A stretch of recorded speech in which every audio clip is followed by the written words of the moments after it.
Tudo bem, nós já vamos iniciar a nossa live de hoje. Hoje nós vamos falar sobre disciplina eclesiástica em tempos de impunidade. Vamos tratar um pouco sobre a questão, então, do que significa, essa tal de disciplina eclesiástica. Será que ela deve ser exercida? Será que ela não deve ser exercida? Quais as consequências do não exercício, da disciplina eclesiástica pelas igrejas? Vamos esperar mais alguém entrar aí para começar a assistir nossa live. E nós vamos abordar então um tema que é um pouquinho delicado, tanto até polêmico, digamos assim, em alguns aspectos. Algumas pessoas veem com maus olhos a questão da disciplina eclesiástica. Nós temos muitas pessoas que são avessas absolutamente contra a aplicação da disciplina eclesiástica, veem como sendo algo que faz mais mal do que bem. E nós vamos entender o que a Bíblia fala sobre essa questão de disciplina eclesiástica, o que ela de fato ensina e qual o procedimento correto, caso fique claro que ela precisa ser aplicada. Nós vamos ver então qual o procedimento correto que as igrejas precisam adotar caso queiram exercer então a disciplina eclesiástica. Nós vamos ver então, trabalhar um pouquinho essa questão em alguns pontos assim bem específicos. Nós vamos tentar deixar bem claro, de uma forma bem clara, o que de fato é este fator, esse dispositivo da questão da disciplina eclesiástica. Então você que está chegando aí, se quiser compartilhar essa live, quiser levar ela a mais pessoas, eu sou grato, você compartilhar essa live e esse assunto a mais pessoas aí que gostariam ou precisariam ouvir, tá? Principalmente no contexto atual que nós temos aí muitas confusões, deturpações, muitos absurdos acontecendo, e no contexto histórico da Igreja Evangélica no Brasil, nós temos aí períodos em que de fato a questão da disciplina eclesiástica ela foi muito mal organizada, muito mal tratada, muito mal executada, digamos assim. Nós tivemos aí muitas questões, nós vamos tratar um pouquinho sobre isso na live, de casos absurdos, de pessoas que foram submetidas à disciplina eclesiástica, a um processo disciplinar por motivos banais e fúteis, e era uma prática comum há um tempo atrás, a pessoa ser colocada em disciplina por motivos que hoje em dia se chega à conclusão, ou se chegou à conclusão, que nem bíblicos eram. As igrejas disciplinavam seus membros conforme bem queriam, ou bem entendiam, ou sobre os pretextos que bem entendiam, que eles mesmos estipulavam e criavam. Não deixou-se de ser uma disciplina eclesiástica fundamentada nas exigências das Escrituras para ser uma disciplina eclesiástica fundamentada nas exigências das denominações. E isso nós vamos tratar um pouquinho. Por que é errado quando as igrejas estabelecem os próprios padrões de certo e errado e até mesmo criam pecados que não existem. Criam pecados que a Bíblia não deixa claro ou não define explicitamente e irrefutavelmente que são de fato pecados. E nós vamos ver então que a questão da disciplina eclesiástica é uma questão séria, é uma questão que ela precisa ser trabalhada e exercida dentro do contexto daquilo que a Bíblia ensina, ok? Então, a disciplina eclesiástica ela está sujeita às escrituras, os padrões das escrituras e as exigências das escrituras. Não está, embora aconteceu muito no contexto brasileiro, e talvez até hoje acontece, mas a disciplina eclesiástica não está sujeita aos padrões de exigência das denominações. Então, pode ser que em muitos casos, nós vamos trabalhar alguns deles, em que algumas denominações possuíam ou possuem exigências que a Bíblia não possui. E aí, quando o membro é disciplinado com base nessas exigências, aí nós temos um erro de procedimento, nós temos uma deturpação da questão da disciplina eclesiástica. Toda vez que uma denominação pune um membro com base em exigências que a Bíblia não faz. Tá? E é isso que nós vamos tratar hoje, tá? A questão da disciplina eclesiástica conforme a Bíblia define, tá? Então, é claro que o correto é que as exigências de uma denominação sejam as mesmas exigências que a Bíblia faz, né? Esse é o modelo ideal, essa é a forma correta, mas nem sempre foi assim e nem sempre é assim, tá? Então nós vamos tratar isso de uma forma bem específica, fique até o final. Talvez fique um pouquinho extensa e talvez você não tenha tempo para assistir toda a live. Mas você pode, ela vai ficar aí disponível no Facebook, você pode assistir novamente, né, fracionadamente, conforme você tiver disponibilidade e tempo para assistir. Mas é importante que você assiste, né, toda a live para entender todo o raciocínio, todo o desenvolvimento do assunto, e não apenas partes, né, específicas, porque é fácil tirar então do contexto que eu vou dizer aqui e tentar criar aí toda uma ideia fora daquilo que eu propus e aquilo que eu mesmo ensinei, tá? Então, nós vamos tratar de uma forma bem pormenorizada, tá? Bem detalhada, para que fique bem claro o que é, como deve ser feito e por que deve ser feito a questão da disciplina eclesiástica. Então, o título da nossa live hoje, então, é Disciplina Eclesiástica em Tempos de Impunidade. E aí nós vamos começar com uma pergunta, né, uma reflexão. Como falar em disciplina em tempos do não julgueis? Né? Como que nós vamos falar disciplina eclesiástica no tempo da filosofia do não julgueis? Ninguém pode julgar, né? Ninguém deve julgar, só Deus pode me julgar. Não é muita gente que fala isso, principalmente quando existe exatamente a tentativa de correção de atitudes erradas, quando a pessoa está saindo daquilo que a Bíblia determina que ela seja, que ela viva e que ela faça, aí quando você vai tentar corrigi-la, ela já puxa exatamente o não julgueis como sendo um escudo para legitimar uma vida desordenada diante de Deus. Tem muita gente que faz isso. Então é complicado você falar em disciplina eclesiástica num contexto em que as pessoas não querem ser repreendidas, não querem ser disciplinadas, não querem responder a alguém, não querem ter que prestar contas das suas atitudes a outras pessoas. E criou-se muito, e está muito vivo hoje em dia na comunidade cristã, de forma geral, que as pessoas não podem cobrar outras pessoas, que cada um deve prestar conta individualmente a Deus e que cada um cuida da sua vida, né? Tem muito disso hoje. Outra questão, tempos também do chamado desigregismo, né? A era dos desigrejados, né? Onde muitos pregam um cristianismo individualista fundamentado na defesa da insubordinação absoluta. Não é isso que prega os desigrejados? Né? A questão do individualismo fundamentado na defesa da insubordinação absoluta. Eu não devo prestar contas a ninguém. Eu não devo satisfação a ninguém. Cristo me salvou, a minha relação é eu e Deus, é eu e Cristo, portanto ele sabe quem eu sou, ele sabe quem eu faço. Portanto eu não devo satisfação a pastor, não devo satisfação a corpo de obreiros, a denominação, a igreja, não devo satisfação a ninguém. O negócio é eu e Deus e tá tudo bem, tá tudo certo. Será que a Bíblia ensina isso? Será que de fato, né, a Bíblia estabeleceu que a ordem da igreja se fundamentaria nesse individualismo absoluto e insubordinação absoluta?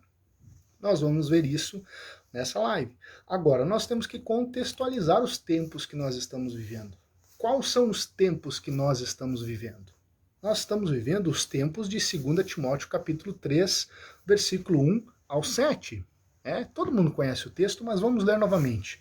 2 Timóteo capítulo 3, versículo 1 ao 7, que vai dizer assim: Sabe, porém, isto, que nos últimos dias sobreviverão tempos trabalhosos, porque haverá homens amantes de si mesmos, avarentos, presunçosos, soberbos, blasfemos, desobedientes a pais e mães, ingratos, profanos, sem afeto natural, irreconciliáveis, caluniadores, incontinentes, cruéis, sem amor para com os bons, traidores obstinados, orgulhosos, mais amigos dos deleites do que amigos de Deus, tendo aparência de piedade, mas negando a eficácia dela.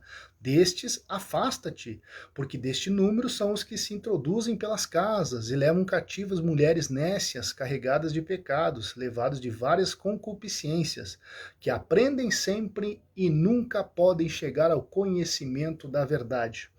Alguns acham que Paulo está fazendo uma descrição de como as pessoas de fora da igreja estariam nos últimos tempos. Será que Paulo está fazendo uma descrição das pessoas que estão fora da igreja? Ora, não há sentido em nós interpretarmos essa passagem desta forma. Por quê? Porque as pessoas que estão fora da igreja sempre foram assim. Não existe tempo da humanidade depois da queda em que as pessoas que estavam fora da igreja, que as pessoas que não pertenciam ao povo de Deus, não fossem desta maneira. Isso é uma descrição de como o mundo é. Portanto, Paulo dizer que nos últimos dias as pessoas seriam assim, se fosse para tratar das pessoas que são do mundo, não faz sentido, não faria sentido algum. Por quê? Porque as pessoas sempre foram assim. Portanto, não há nenhuma diferença entre o período bíblico, o período há 1000 anos atrás, 1500 anos atrás, há 500 anos atrás e a hoje. Não há distinção no mundo, porque as pessoas sempre foram assim. Agora, Paulo está falando de uma classe específica de pessoas. Qual classe? As pessoas que se dizem pertencentes à fé cristã. Por quê? Porque ele usa algumas expressões que são interessantes nesse texto. Ele usa, vamos pegar aqui, mais amigos dos deleites do que amigos de Deus. De quem que ele está falando? Será que é das pessoas do mundo? Ora, as pessoas do mundo são inimigas de Deus, por excelência, por natureza. Não são mais amigas dos deleites e menos amigas de Deus. Não, elas são inimigas de Deus, de fato. Agora, dentro da igreja tem as pessoas que podem ser mais amigas dos deleites do que amigos de Deus. Então aqui ele está falando de pessoas que estão dentro da igreja e não fora.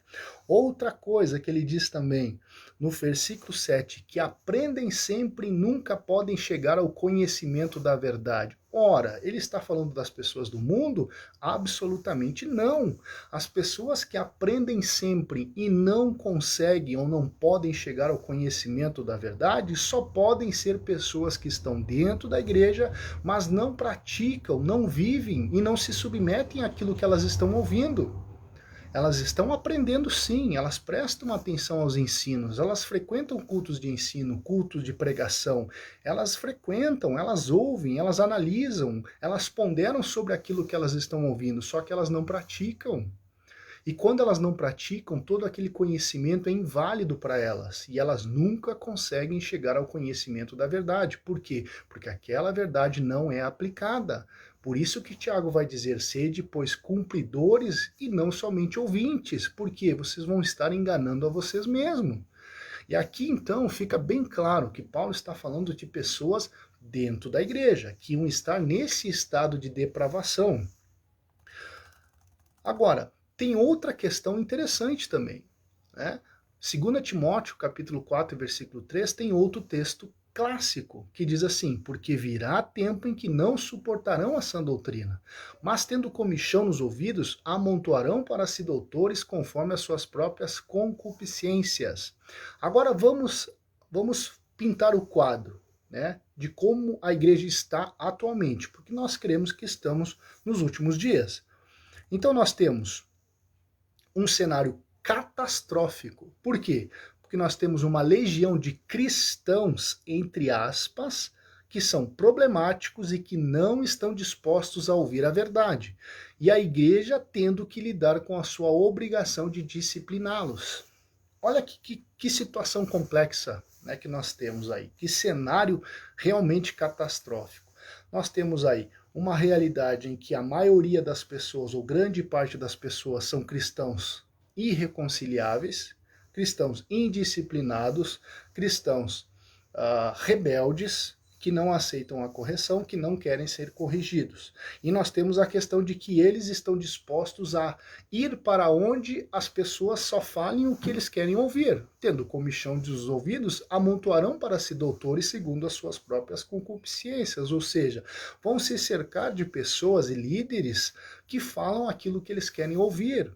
né, que falam somente coisas que eles gostam de ouvir e que não são ofensivas aos seus pecados e às suas vidas erradas. Então você tem toda essa realidade, aí você tem uma igreja, né, que é responsável por disciplinar as pessoas que estão vivendo em erro. Uma igreja que é responsável por aplicar a disciplina eclesiástica àqueles que estão vivendo desordenadamente. Então, olha que situação difícil. Por quê? Porque muitos líderes podem ver a questão da disciplina eclesiástica como sendo algo que afasta as pessoas da igreja. E aí nós temos um dilema. Será que eu estou disposto a ter poucas pessoas dentro da igreja que estão dispostas a se submeterem à disciplina e ser verdadeiramente cristãos? Ou eu preciso, ou eu prefiro ter bastante gente dentro da igreja por causa da questão financeira? Né? Eu preciso arrecadar dinheiro, eu preciso manter as despesas, eu preciso pagar salários, eu preciso aumentar o patrimônio, eu preciso fazer tantas coisas, eu preciso de doações, eu preciso de ofertas, eu preciso de dízimo. Então existe um dilema muito grande da parte dos líderes eclesiásticos atualmente. Por quê? Porque eles ficam naquela, se eu disciplinar, eu vou perder, e se eu perder, eu não vou ter arrecadação, e se eu não tenho arrecadação, eu tenho prejuízo. E aí, o que nós vamos fazer? Será que não é preferível para muitos líderes ter bastante pessoas não indisciplinadas, pessoas que não se submetem, pessoas que não vivem como deveriam viver, mas que estão ali frequentando, que estão ali continuamente ofertando? Ah, será que não é confortável para alguns? Vamos analisar então isso e outras coisas conforme nós vamos desenvolvendo o nosso raciocínio.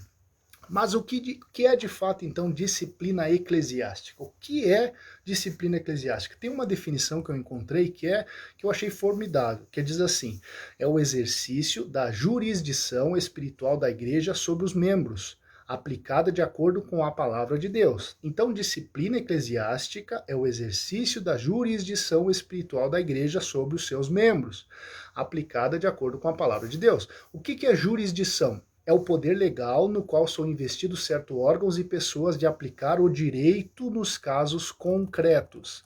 Então, no contexto da igreja, portanto, contexto eclesiástico, a disciplina eclesiástica é um dispositivo de correção de conduta dos membros de uma congregação local. Não se trata de um tribunal que visa condenação, mas correção. Embora certas ocasiões exijam punições até severas, o dispositivo da disciplina eclesiástica não existe para condenar, mas para restaurar. Somente em casos onde, por responsabilidade do infrator, não seja possível a restauração, aí é necessário a exclusão. Então, olha que interessante essa definição da disciplina eclesiástica. Então, ela é um dispositivo de correção da conduta dos membros de uma congregação local. É o dispositivo instaurado por Deus através da palavra de Deus para corrigir a conduta dos membros de uma congregação local. Ele não visa, né, a condenação. Embora certas ocasiões exijam punições até severas, a disciplina eclesiástica ela não existe simplesmente para condenar as pessoas, mas para restaurar as pessoas. É por isso que se chama disciplina. Não é mera punição, não é mera condenação. Tá? Agora, em algumas circunstâncias, quando a restauração ela não acontece, ela não é possível acontecer por causa do infrator que é irreconciliável e não se submete, então nesses casos extremos existe então a exclusão definitiva dessa pessoa do quadro de membros da congregação. Mas nós vamos deixar bem claro, e aí nós vamos usar todo o respaldo bíblico. Ser excluído do rol de membros de uma congregação também pode significar ser excluído da comunhão com Deus, independente de qualquer outra circunstância. Tá? Ser excluído do rol de membros de uma congregação pode significar ser excluído da comunhão com Deus. Tá? E aí nós vamos ver o amparo bíblico para essa verdade. Tá? Então, a primeira questão que precisa ficar clara é que a igreja possui autoridade para aplicar a disciplina de seus membros, tá? Isso aqui nós temos que deixar bem claro. A igreja possui autoridade para aplicar disciplina ou processo disciplinar nos seus membros. E nós vamos para a Bíblia. Mateus capítulo 18, versículo 15 ao 18. Aqui nós temos o próprio Cristo falando. Ora, se teu irmão pecar contra ti, vai e repreende-o entre ti e ele só. Se te ouvir, ganhaste a teu irmão. Mas se não te ouvir, leva ainda contigo um ou dois, para que pela boca de 2 ou 3 testemunhas toda a palavra seja confirmada. E se não escutar, dize-o à igreja. E se também não escutar a igreja, considera-o como um gentil e publicano. Em verdade vos digo que tudo que ligardes na terra será ligado no céu, e tudo que desligardes na terra será desligado no céu. Cristo apresenta, então, uma série de passos a serem tomados quando alguém comete um pecado contra outro irmão. Aqui nós temos um infrator.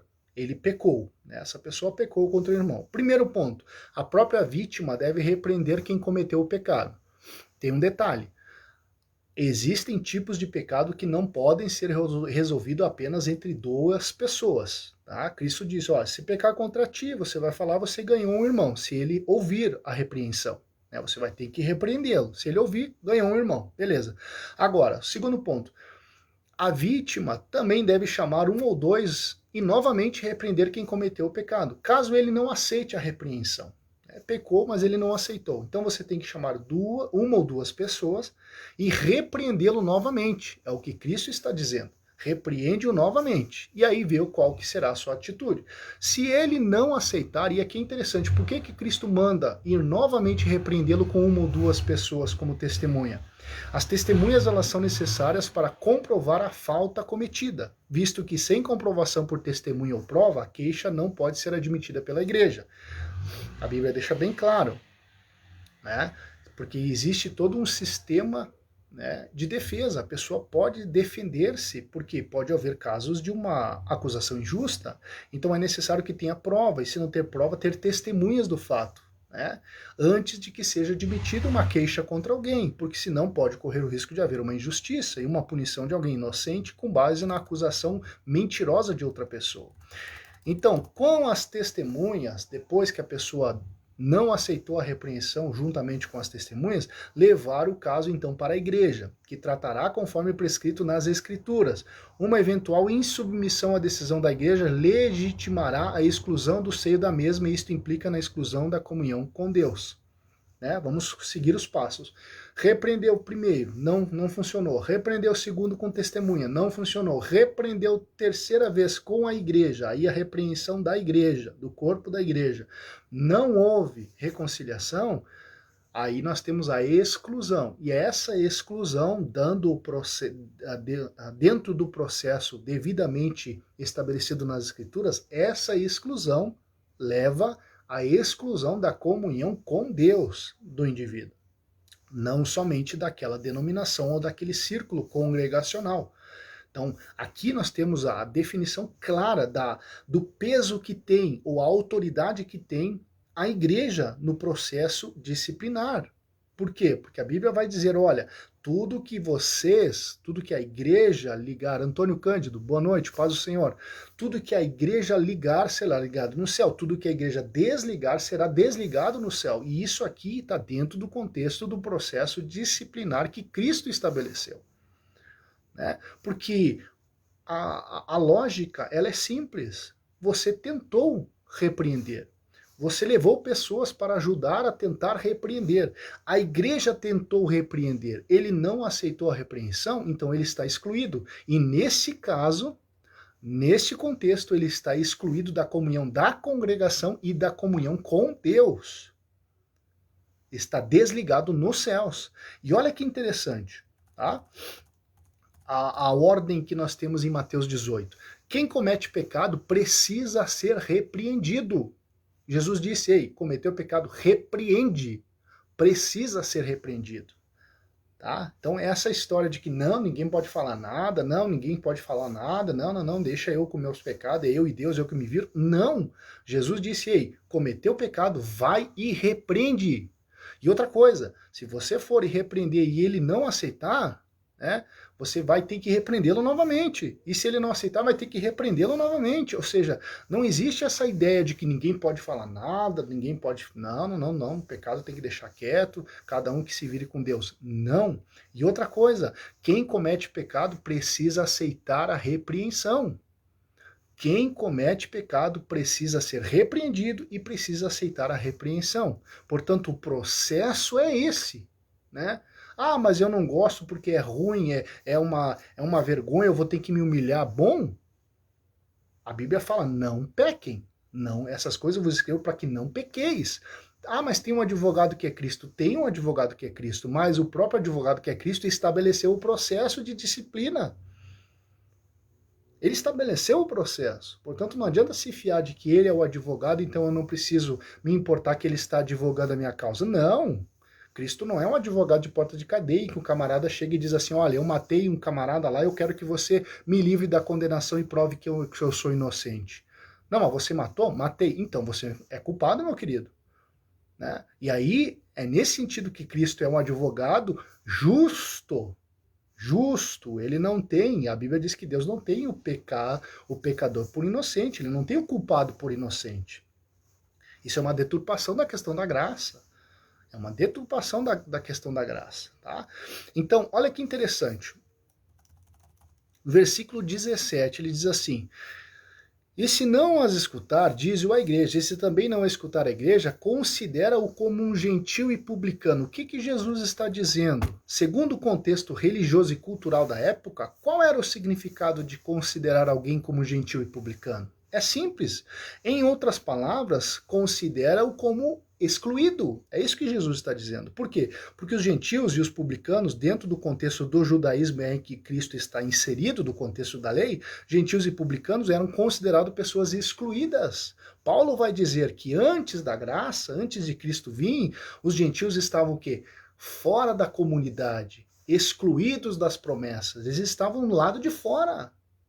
E é isso que Jesus está dizendo, ei, se alguém for irreconciliável, até mesmo depois de passar por todo o processo estabelecido, considera-o como um excluído. E aí ele corrobora essa afirmação, dizendo, tudo que vocês ligarem na terra será ligado no céu, e tudo que vocês desligarem na terra será desligado no céu, ou seja, será excluído, não apenas da comunhão daquela comunidade, ou daquele grupo de pessoas cristãs, não, também será excluído da comunhão com Deus. E isso é importante nós entendermos, tá? Então, as palavras de Cristo, elas já são suficientes para entendermos que a igreja deve exercer a disciplina eclesiástica.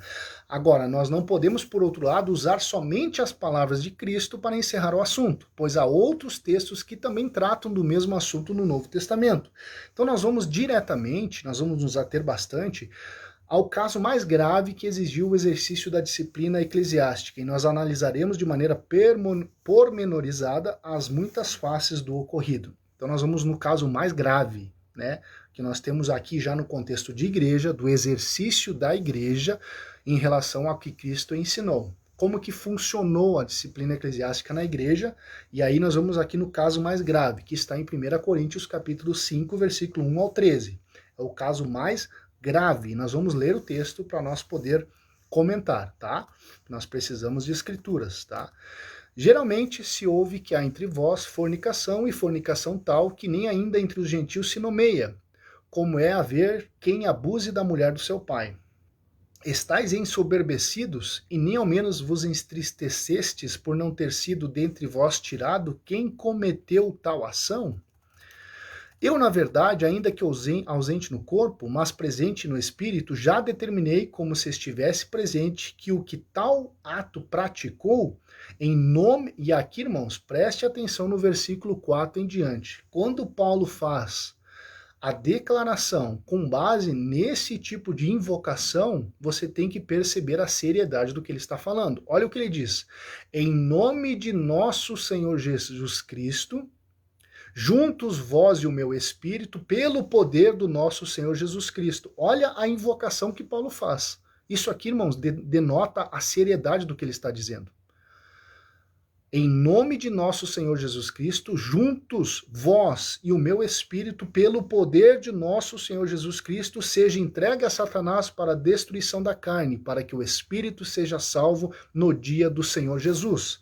Não é boa a vossa jactância? Não sabeis que um pouco de fermento faz levedar toda a massa? Alimpai-vos, pois, do fermento velho, para que sejais uma nova massa, assim como estáis sem fermento, porque Cristo, nossa Páscoa, foi sacrificado por vós, por nós. Por isso façamos a festa, não com o fermento velho, nem com o fermento da maldade e da malícia, mas com os ázimos da sinceridade e da verdade. Já por carta vos tenho escrito que não vos associeis com os que se prostituem. Isso não quer dizer absolutamente com os devassos desse mundo, ou com os avarentos, ou com os roubadores, ou com os idólatras, porque então vos seria necessário sair do mundo. Mas agora vos escrevi que não vos associeis com aquele que, dizendo-se irmão, for devasso, ou avarento, ou idólatra, ou maldizente, ou beberrão, ou roubador. Com o tal, nem ainda comais. Porque que tenho eu em julgar também os que estão de fora? Não julgai vós os que estão de dentro, mas Deus julga os que estão de fora. Tirai, pois, dentre vós a esse iníquo. Olha que texto severo, é este, né? 1 Coríntios 5:1 vai dizer, geralmente se ouve que há entre vós fornicação, e fornicação tal, que nem ainda entre os gentios se nomeia, como é haver quem abuse da mulher de seu pai. Então nós temos um caso de fornicação, adultério, né? Fornicação e adultério, uma mistura, de um membro da igreja de Corinto, sem qualquer atitude em relação ao caso, sem qualquer atitude da igreja em relação ao caso. Né? Nós começamos com o estabelecimento dessa verdade. Paulo traz à luz um fato que estava acontecendo dentro da igreja de Corinto e a igreja não estava tendo nenhuma atitude em relação a isso. E aí no versículo 2 ele diz, estáis ensoberbecidos, e nem ao menos vos entristeceste por não ter sido dentre vós tirado quem cometeu tal ação. Olha o que Paulo vai dizer. Paulo repreende a igreja pela indiferença diante da situação, e pela indiferença do fornicador adúltero permanecer no meio deles. Olha o que Paulo está dizendo, né? Paulo está repreendendo a igreja. Primeiro ele repreende os líderes da igreja que não estavam fazendo nada. Depois ele repreende a igreja por nem ter ficado triste com o fato dos líderes não estarem fazendo nada, não ter tomado nenhuma atitude. E ele vai dizer assim, olha, vocês nem sequer ficaram tristes porque não tiraram do meio de vós quem cometeu tal ato. Olha que interessante, irmãos. Olha que interessante. Paulo está sendo severo em repreender a atitude tanto da liderança da igreja quanto dos membros da igreja. Ele repreende os dois, a liderança e os membros. Liderança por não fazer nada e os membros por estarem indiferentes quanto ao fato da liderança não fazer nada. Viu isso? Perceberam isso? 1 Coríntios 5, 1 em diante, é isso que nós estamos analisando.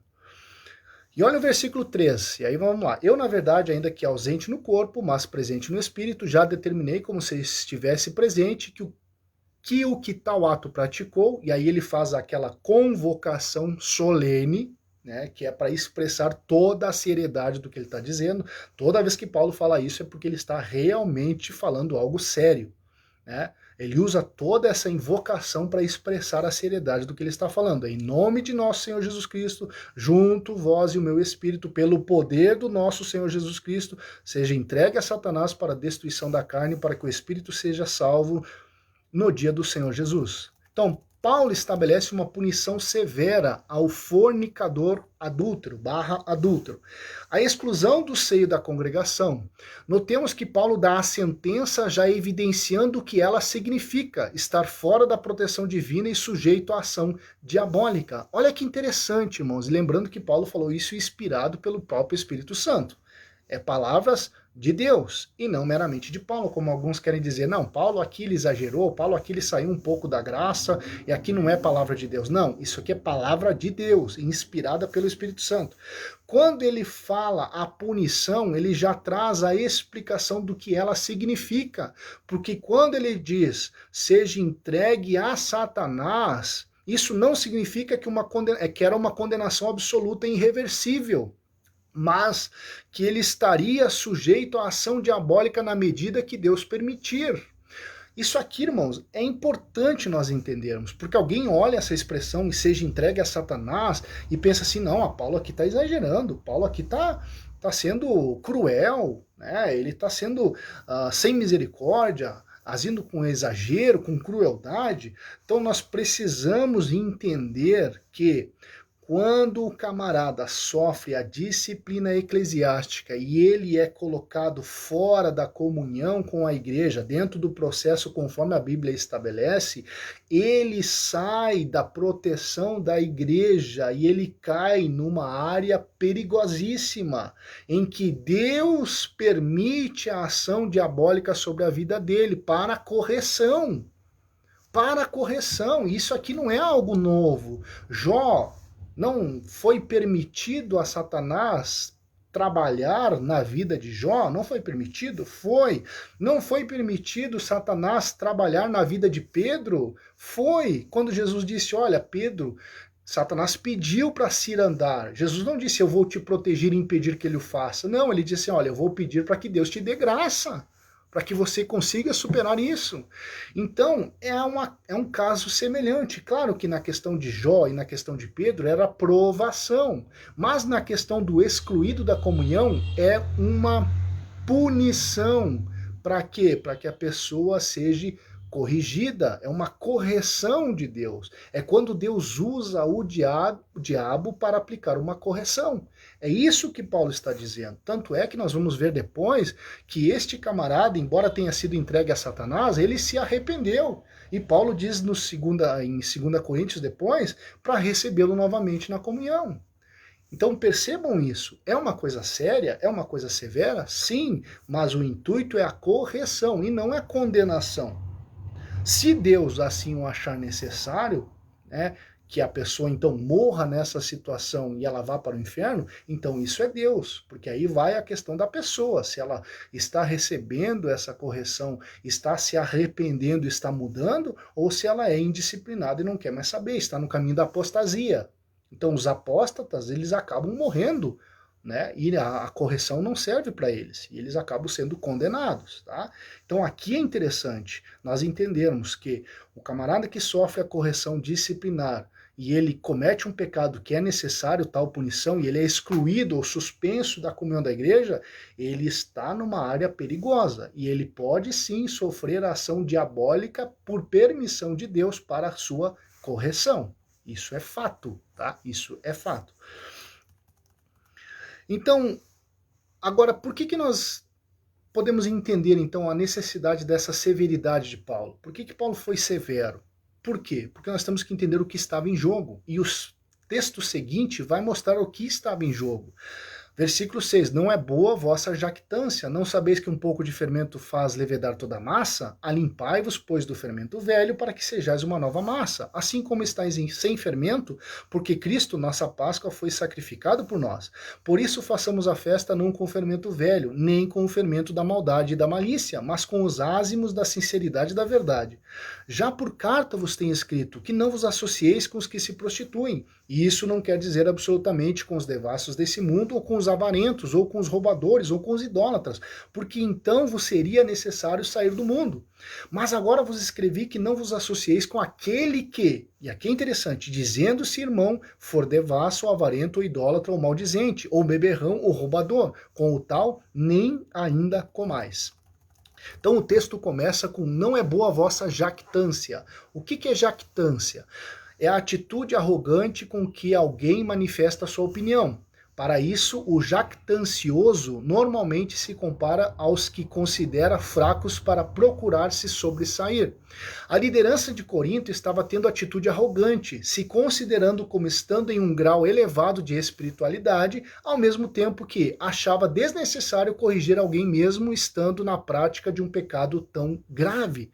Olha que interessante, o que estava acontecendo em Corinto. Corinto é a igreja que tinha partidarismo, Corinto é a igreja que tinha o uso ou o mau uso, ou o uso desordenado dos dons do Espírito Santo. Era uma folia, né? Era uma folia, era uma bagunça, era um culto completamente desordenado. E eles achavam que aquela aquela bagunça que eles estavam praticando era a espiritualidade. Eles eles se consideravam no top da espiritualidade. E de fato, Paulo vai dizer que eles tinham a manifestação dos dons, só que de forma completamente desordenada, e aí gerando mais confusão do que bênção, do que edificação. E Paulo vai corrigi-los assim, né? Nessa atitude. Então eles tinham esse espírito de soberba. Por quê? Porque eles, claro, nós temos que levar em consideração que ali ainda não havia, né, uma teologia pneumática ainda constituída. Eles ainda não sabiam exatamente o que era, né, ou como deveria ser usado os dons do Espírito Santo. E Paulo, então, escreveu suas cartas para corrigi-los. Tá? Então eles estão nessa atmosfera de soberba. Só que o que eles fazem? Eles não puniram aquele que deveriam punir. Eles estavam fazendo vista grossa para os pecados, estavam sendo negligentes em relação às práticas erradas dos seus membros. Será que, irmãos, na igreja de Corinto não tinha, né, a equipe lá do Não Podemos Julgar? Será que quando alguém viu esse caso do camarada praticando essa fornicação e esse pecado grave, terrível, e permanecendo no meio deles, será que alguém não chegou na liderança e não disse assim, olha, o camarada está fazendo isso aí, nós temos que fazer alguma coisa? Será que não estava na mentalidade deles essas filosofias que estão surgindo atualmente dentro da igreja? Não podemos julgar, somos todos pecadores, quem somos nós? Será que alguém não puxou lá o episódio da mulher adulta e disse assim, ó, quem não tiver pecado, que atire a primeira pedra? Nós não podemos condenar. Afinal, Cristo não condenou a mulher adúltera, então esse camarada que está fornicando e adulterando dentro da igreja com a mulher do próprio pai, então não pode ser condenado também, afinal de contas, Cristo não condenou, então nós não podemos condenar. Será que é isso? Será que não tinha algumas pessoas, né, defendendo essas ideias dentro da igreja de Corinto? Nós não sabemos, irmãos, mas o fato é que eles estavam sendo arrogantes e achavam que estavam certos em fazer o errado. E hoje em dia o que mais tem é pessoas que acham que estão certo fazendo o errado. O que mais tem é pessoas justificando práticas pecaminosas, vidas totalmente desordenadas e dizendo que está tudo bem, que nós não podemos falar nada, que nós não podemos atirar nenhuma pedra, afinal de contas somos todos pecadores, e se somos todos pecadores, quem é você para falar alguma coisa? Quem é alguém para falar alguma coisa? Né?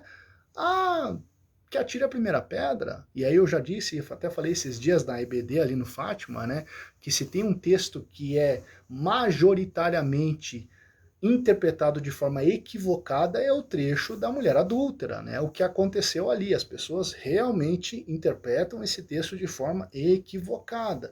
Ora, Jesus não condenou a mulher adúltera, então ninguém pode condenar ninguém, ninguém pode aplicar disciplina em ninguém, ninguém pode corrigir ninguém, ninguém pode, né, repreender ninguém porque Jesus não repreendeu.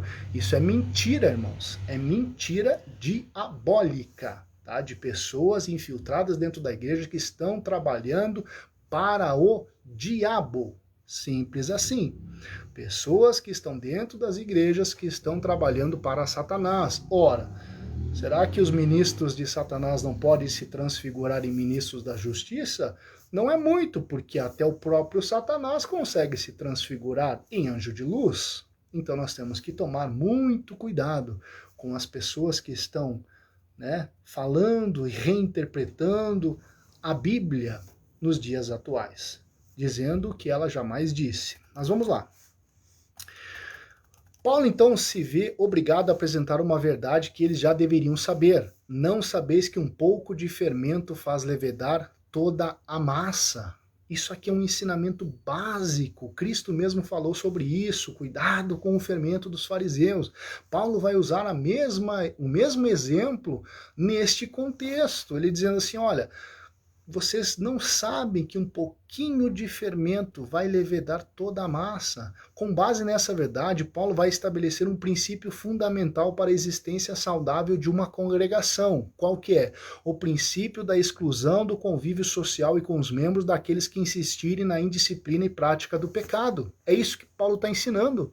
Um princípio com base nessa afirmação, um pouquinho de fermento leveda toda a massa, ele está ensinando um princípio fundamental para uma igreja saudável. Qual que é? O princípio da exclusão do convívio social e com os membros daqueles que insistirem na indisciplina e prática do pecado. Olha o que ele vai dizer no versículo 9 em diante. Já por carta vos tenho escrito que não vos associeis com os que se prostituem. E isso não quer dizer absolutamente com os devassos deste mundo, ou com os avarentos, ou com os roubadores, ou com os idólatras, porque então vos seria necessário sair do mundo.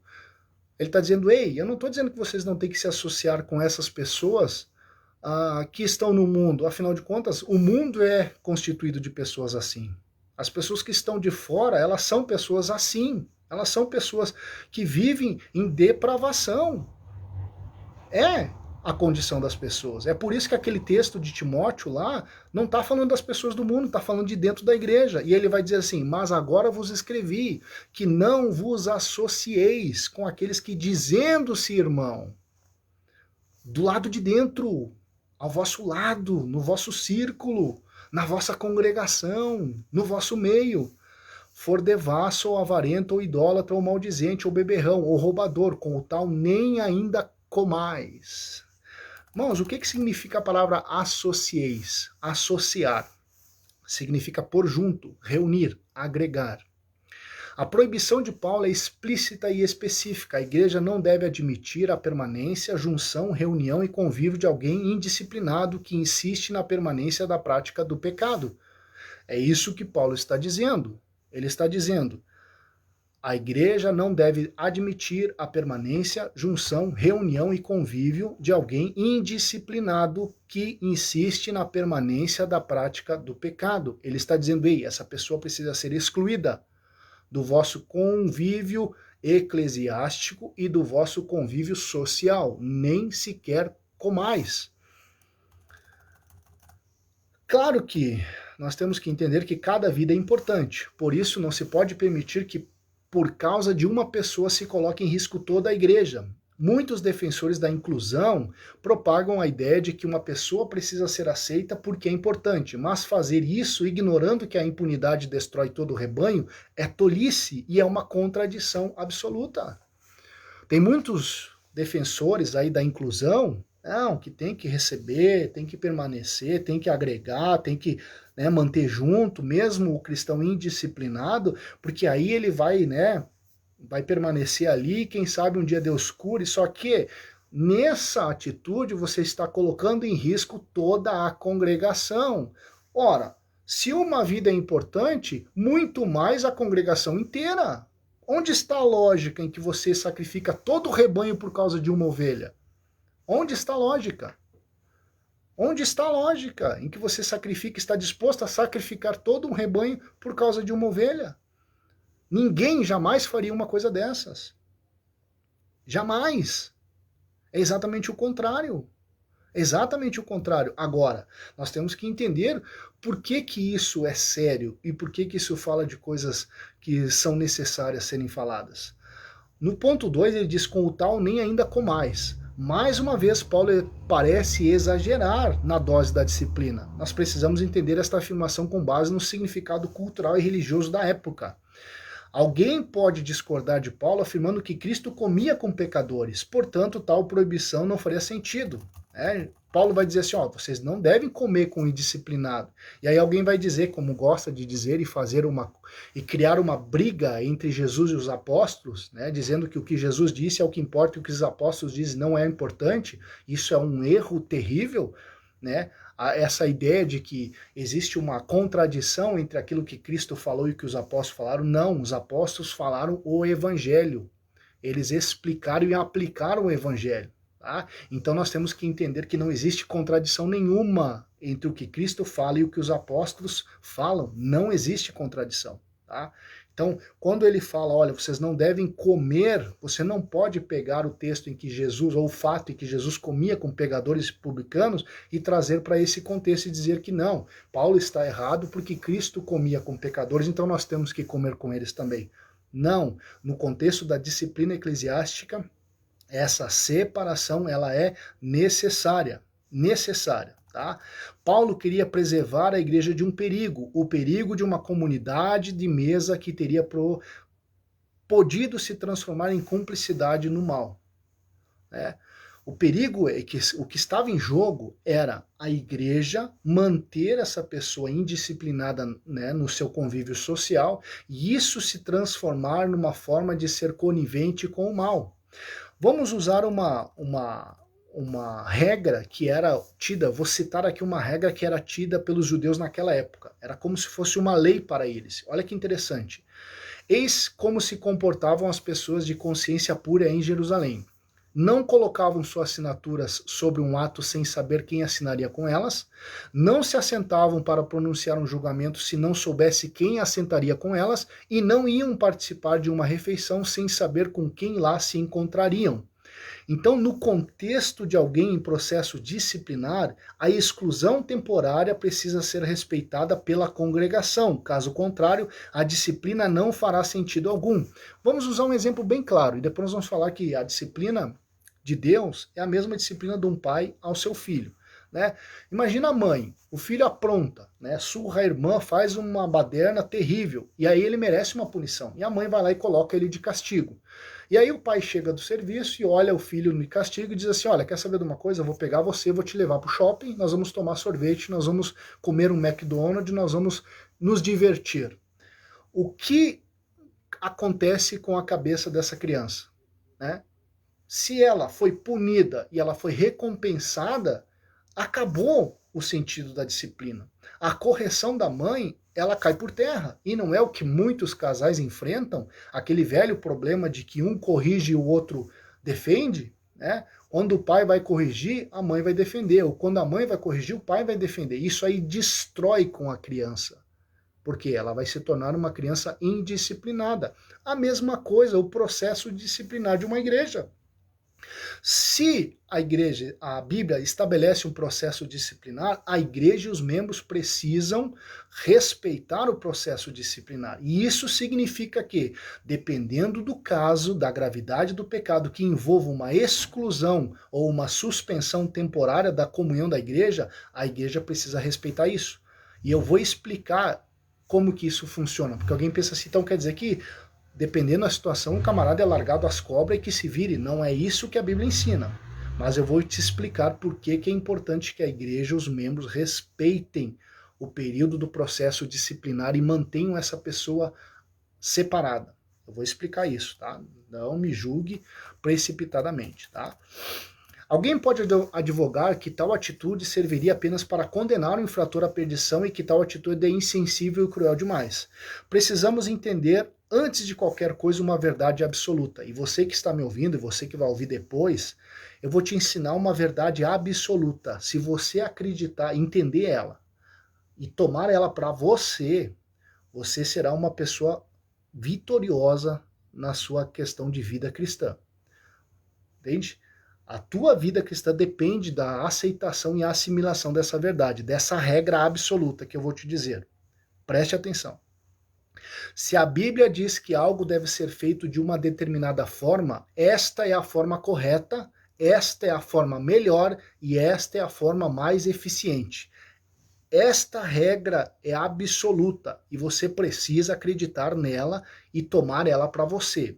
Se a Bíblia diz que algo deve ser feito de uma determinada forma, esta é a forma correta, esta é a forma melhor e esta é a forma mais eficiente. Ponto final. Ponto final. E aí eu vou concluir, né? Concluir com um texto, né? 1 Coríntios 4 e 6. E eu, irmãos, apliquei estas coisas por semelhança a mim e a Apolo, por amor de vós. E aí ele diz assim, para que em nós aprendais a não ir além do que está escrito, não vos ensoberbecendo a favor de um contra o outro. Não ir além do que está escrito. O que você... Aí vem uma frase de Paul Washer. O que você acha, pensa ou acredita, não importa. O que realmente importa é o que a Bíblia ensina.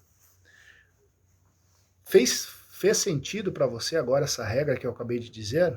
Se a Bíblia diz que algo deve ser feito de uma forma específica, esta é a forma correta, esta é a melhor forma e esta é a forma mais eficiente. Por que eu estou dizendo isso?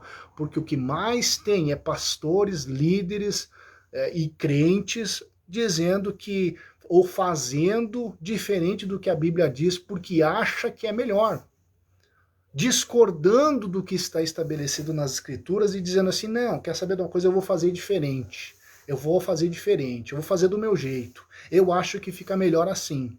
Ah, na minha igreja o processo disciplinar não vai existir, eu vou fazer diferente. Nós vamos inovar, nós vamos criar alguma coisa diferente. Isso é errado, tá? Isso é errado, tá bom? E é catastrófico em todas as circunstâncias, desastroso em todas as circunstâncias. Toda vez que alguém ignora a forma ou os preceitos estabelecidos nas Escrituras e cria algo novo, tentando fazer melhor, por mais bem intencionado que esteja, o resultado será catastrófico e desastroso, tá bom? Agora, como deve ser então o processo disciplinar dentro da disciplina eclesiástica? Como que deve ser o processo? Primeiro ponto, irmãos, e aqui nós vamos mexer com a ferida, tá? Nem todo pecado necessita de processo disciplinar, mas somente pecados graves e somente pecados de fato. Aqui alguém deve ter se arrepiado agora, né? Olha o que eu disse, eu vou dizer de novo. Nem todo pecado necessita de processo disciplinar, mas somente pecados graves e somente pecados de fato, né? Olha o que diz aqui no versículo 11, né? Mas agora vos escrevi que não vos associeis com aqueles que dizendo se irmão for devasso, avarento, idólatra, maldizente, beberrão e roubador, com o tal nem ainda comais. Preste atenção, não se trata da famosa distinção entre pecadinho e pecadão, né? Tem muita gente que diz, ah, mas existe pecadinho e pecadão, será que existe, será que não? E aí cria essa forma um tanto quanto pejorativa, digamos assim, ou jocosa de tratar a questão, e aí né, coloca tudo num balaio só e aí se perde totalmente o propósito de entender o fato, né, da questão do pecado grave e o pecado não tão grave assim. Tá? Como alguns defendem que todos os pecados são igual. Pecado é pecado, de fato. Agora, nós temos que entender uma questão. A Bíblia deixa claro que todos os pecados são pecados, mas também deixa claro que existem distinções entre pecados e pecados. Tá? E eu vou mostrar isso pela Bíblia. Nós vamos tratar isso, nós vamos raciocinar um pouco, tá? Porque as pessoas costumam adotar, né, certas coisas sem raciocinar. Ouvem e tomam como verdade, mas não raciocinam sobre isso, e não ponderam, né, não meditam, e aí acabam comprando gato por lebre, tá? A Bíblia deixa claro que todos os pecados são pecados, mas também deixa claro que existem distinções entre pecados e pecados. Provas para a visão que a Bíblia considera alguns pecados como piores que outros são praticamente infindáveis. João fala do pecado para a morte, né? Quando você vai ler João, ele vai dizer que existe pecado para a morte. Se alguém for apanhado num pecado que é para a morte. Ora, se ele está falando de um pecado que é para a morte, ele está fazendo distinção entre pecado e pecado. Temos também a questão do pecado imperdoável, que seria a blasfêmia contra o Espírito Santo. Ora, se existe um pecado imperdoável, então nós temos a distinção entre pecado e pecado. Correto? Senão todos os pecados seriam iguais. Outra coisa, Cristo falou também dos fariseus que eles coavam um mosquito e engoliam um camelo. Ora, se ele trata pecados e faltas em relação à lei como sendo algumas delas mosquitos e outras sendo camelos, então nós temos uma distinção feita pelo próprio Cristo de pecados e pecados. Tô certo ou tô errado? Tô inventando coisa aqui? Não, é o que a Bíblia diz. É o que nós temos que racionalmente entender. É lógica pura. Se Jesus disse, olha, vocês estão coando mosquito, então ele está dizendo, olha, algumas coisas que vocês estão levando a sério são apenas mosquitos, entre aspas. Agora, o que vocês estão engolindo são camelos. Então, dizendo, olha, é maior do que o mosquito.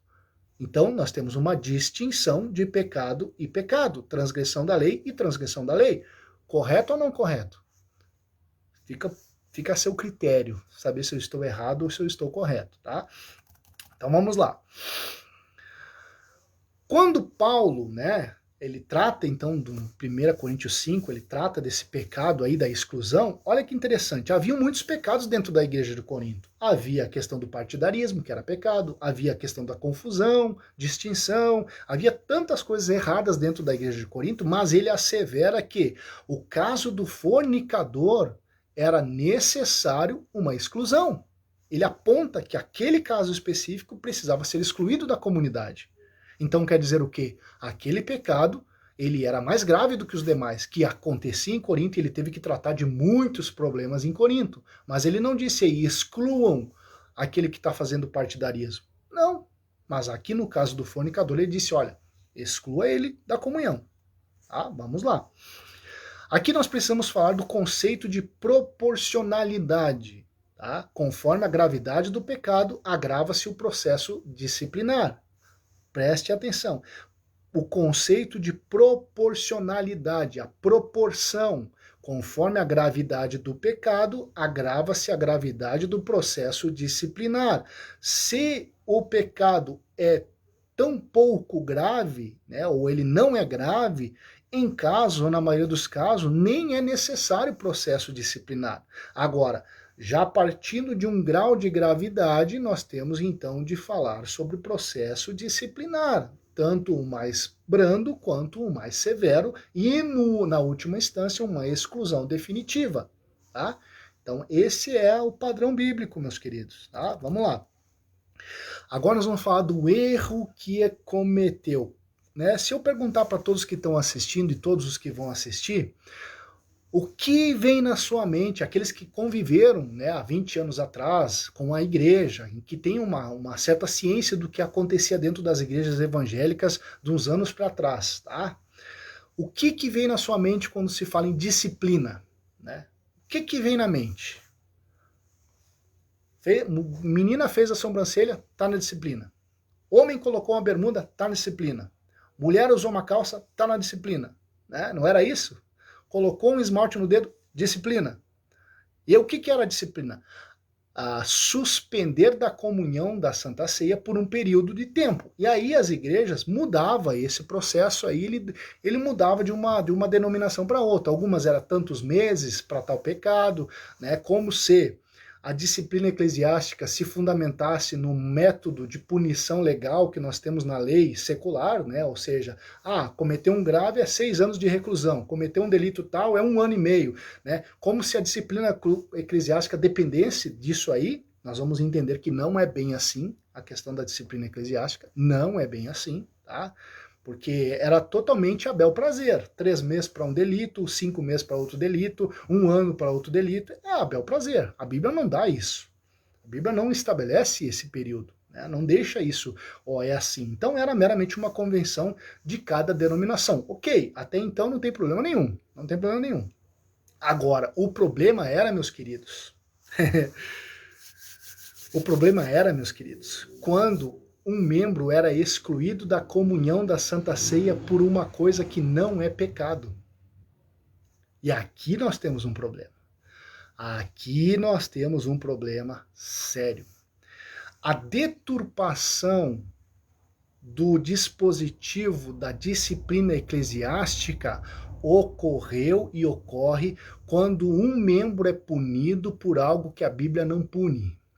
Quando um membro é exigido por algo que a Bíblia não exige. E aí nós temos um problema, e aí nós temos uma deturpação, e aí nós temos uma coisa grave nas nossas mãos, um problema grave para nós resolver. Então, o erro cometido comumente por muitas igrejas evangélicas no Brasil, excluir, suspender da comunhão pessoas que praticavam delitos leves e em casos que nem mesmo configuravam pecado. Né? Quando se tinha, né, uma forma mais radical dessa tal da disciplina eclesiástica, se punia pessoas por coisas que não deveriam, ou não careciam, ou não necessitavam de punição. E aí se condicionava a pessoa a um vexame desnecessário, por coisas fúteis e banais. Né?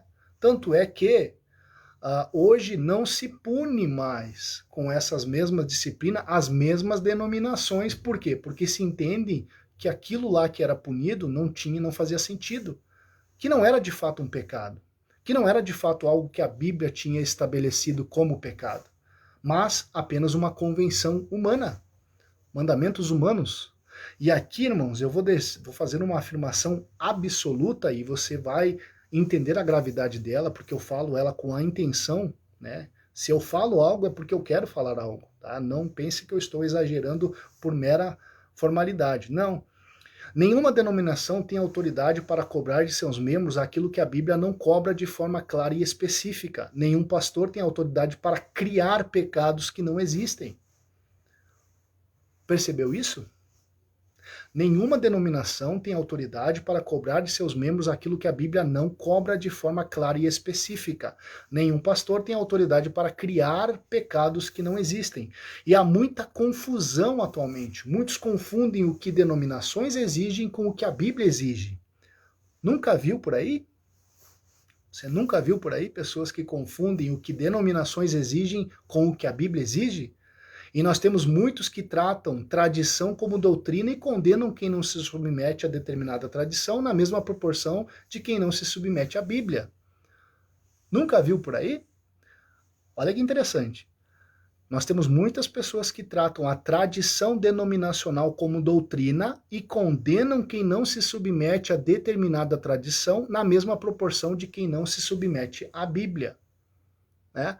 Pessoas que agem assim, elas condenam você por você pecar contra a denominação e não contra a Bíblia, contra o estatuto da denominação e não contra a Bíblia. E isso é um problema sério. Por quê? Porque a Bíblia não permite isso. Irmãos, tirar da comunhão de forma incorreta e injustificável é perversão do dispositivo de disciplina eclesiástica, é criar um sistema autoritário e ditatorial, longe de qualquer semelhança com o padrão bíblico. Não interessa a intenção, por mais zelosa que ela possa ser. Deus não se adequa a convenções humanas e a estatutos denominacionais. Ou a denominação se adequa à Bíblia, ou ela é ilegítima. Entendeu? Ou o estatuto está correto em relação às escrituras, ou ele é ilegítimo. E qualquer punição de membro com base num estatuto em ordenanças que não estão nas escrituras é errado, é ilegítimo. Nesse caso, a denominação exclui, a denominação pune, a denominação suspende da comunhão com Deus, mas essa pessoa não está fora da comunhão com Deus. Por mais que ela seja impedida por pessoas de participar da Santa Ceia, ela não está fora da comunhão com Deus. Por quê? Porque ela não transgrediu a lei de Deus, os mandamentos de Deus. Ela transgrediu um estatuto criado por pessoas. E aí fica fácil, né, meus queridos? Aí vou eu lá, e mais um grupo de irmãos, vou criar uma denominação, vou criar um estatuto e vou dizer, ó, na minha igreja, homem não pode usar chapéu. Se usar chapéu, é disciplina e fora da comunhão, não pode tomar Santa Ceia por 3 meses. Meus queridos, quando que Deus vai tirar alguém da comunhão com ele por causa que ele usou um chapéu? Quando? Aonde? Em que evangelho? Em que cristianismo? Isso não existe. Portanto, Deus não vai se submeter a mim, ao meu estatuto, porque eu estabeleci. Essa autoridade a igreja não tem, as denominações não têm essa autoridade para criar. E antigamente era isso que funcionava.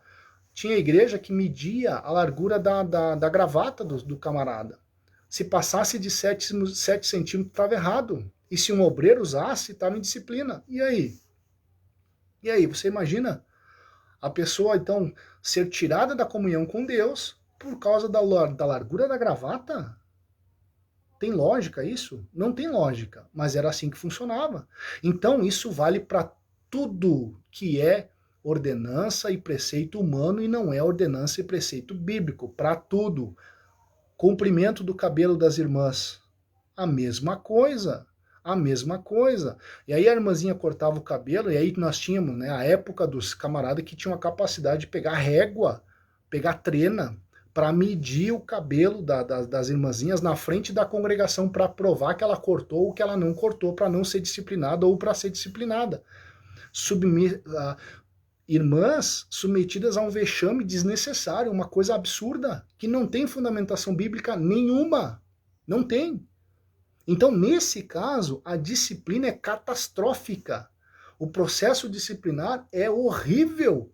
É totalmente fora daquilo que Deus estabeleceu. E aí você está matando pessoas e não está trabalhando nelas, né? A pessoa tinha medo não do que Deus visse ela andando na rua com a roupa que não era de acordo com o estatuto. Ela tinha medo para que o pastor não visse.